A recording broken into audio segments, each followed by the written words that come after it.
get you off the phone without talking about this because you mentioned Arafat. Do you think he was poisoned? There is evidence that I think it's polonium, whatever that stuff there was a Russian defector that was killed with the same substance a few years ago. Yeah, in London. And I think they found that there were traces of the same thing in his body, so very possible, very possible.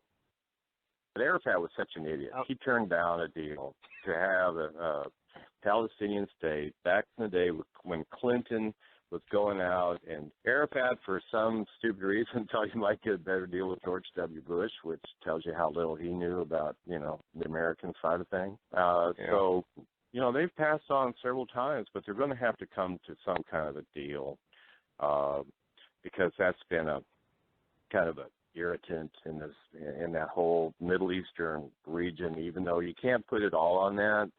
All these other guys have got their own issues. There's been a real lack of democracy, a real lack of getting beyond the oligarchs where just a few people control everything. Yet on the same token, you want to have the Israelis on your side because all the other crazies in the area, there wouldn't be anybody else to kind of counter that if they weren't there. But I've got to kind of laugh. Do you remember how after 9/11, all of this Patriot Act and everything was so required?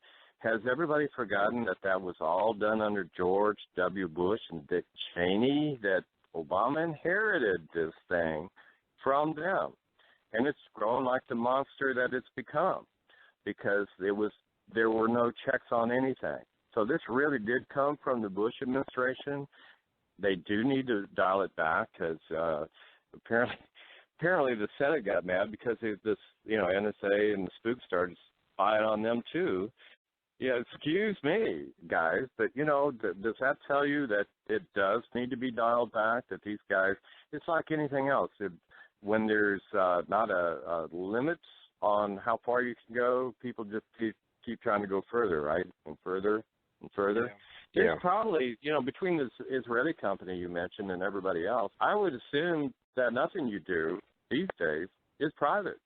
Get over it. And it's probably not going to go back where it's all in a shoebox in the old day, where you had a phone booth and you might be able to make a call or not. We'll probably be looking at more encryption. We'll probably be looking at some other things. We do need to make sure these things are dialed back. But even look how NSA was even spying on our allies in Europe. They do the same thing to us, but nobody's going to admit it.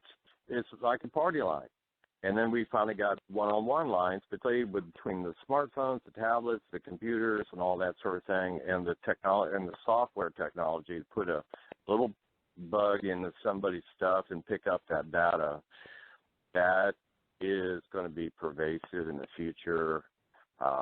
We can try to limit it. We should try to limit it, but it's going to be damn hard to put it back in Pandora's box. If there's a number attached to it, George, we can trace it. Phone number, bank account number, anything. If there's a number attached to it, we can trace it.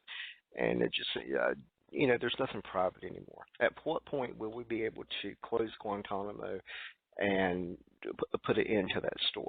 That's a great question. And, it's still strange to me that here the nation that believes in justice and open courts is too afraid to have these guys brought into our own judicial system and put into a court of law and dealt with. Even in our jail situation, it's like, come on, guys. I mean, we've got maximum security prisons here.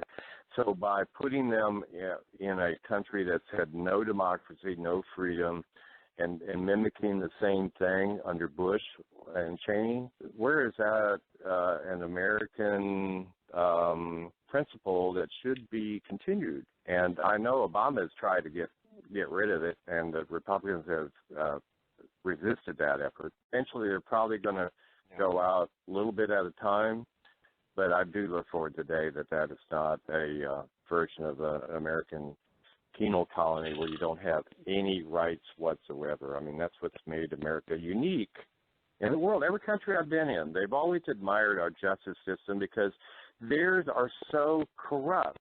Whoever pays the judge, gets the verdict. The big guys always win. And, in America, you could still have a chance as a little guy until Republicans have made it easy to bribe the judges because you give them campaign donations. And so we're kind of sliding off that direction. But over time, we have basically been better than other countries in the world providing impartial justice. How much did it cost you per vote? Yeah, I think you said one time it cost you like $1 per vote to. Yeah, the last time I ran was about 10 years ago, and I think I ended up spending about $1 a vote back then, and the same here. Had I had $250,000 to put into this, I would have be in the runoff right now because that's about what it took to get there. Let's talk about that runoff. That's a weird situation too, because you've got two Democrats that are going to fight each other out, and they're not really Democrats. Well, you've got a guy who donated all to the Republicans hundreds of thousands of dollars since including the guy he would be running against, John Cornyn, and then the leader is a lady named Keisha who's a LaRoucheite. If anybody knows who they are, she wants to impeach the president. And that is who is at the top of the runoff ballot for the Democratic primary come May 27th. Only in Texas could Only that in Texas would the least qualified come in on the top and the most qualified would come in dead last. Wow. But I mean, really, I really thought you had a good shot at that because you just had so much foreign George, experience, which is what we need. That's what you need in the Senate. Nobody, but I tell you, it was fascinating going around talking to various Democratic groups, and I kept saying exactly what you just said. Look, the U.S. Senate is a global economic position. You have to look at John Cornyn's decision to support the Iraq War. Cost us over $5 trillion. Countless Iraqi lives, nearly 5,000 American lives, and I was arguing against it when I was a terrorism expert on TV at the same time. Now you've got a San Antonio newspaper endorsing the woman lawyer who I liked a lot from El Paso, who has zero international experience because they said she was passionate. And the Dallas paper basically endorsed Mr. Alamil because he's got $1 million to spend on the deal, and had gone off to Afghanistan the year before 9/11 to try to cook up some deal to get Osama bin Laden. I mean, it looked like the Keystone Cops caper. You're talking about a dentist going to Afghanistan to try to get an extremist out of a place where they're blowing up girls' schools and the Taliban are making money selling poppies. What? That's going to be your candidate, one of those two guys. And I could never, ever, it was even to the UT Democrat students, I said, look, Asia's got the top 5 education spots on the new OECD ranking. You guys are competing against them in the world. And everybody looked at me like, what are you talking about? You don't need to have any international experience to go be a senator. You just got to have the right talking point. And I was really shocked, George, that Americans in general don't get it. That until I went to Norway 3 years ago, never been there, been 50 countries, read about the country, thought I knew about it. And I got there, I realized I didn't know squat about Norway. Till a week later, and I came out and I was a lot smarter.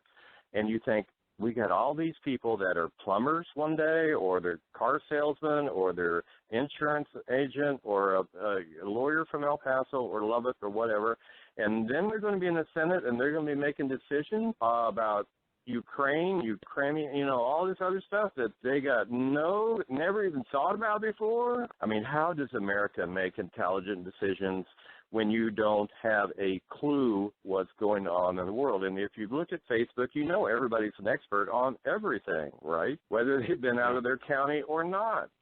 And that's why it ends up costing us, because we're electing somebody who gets up with a talking point and says, I want to lower taxes and less regulations and, blah, blah, blah.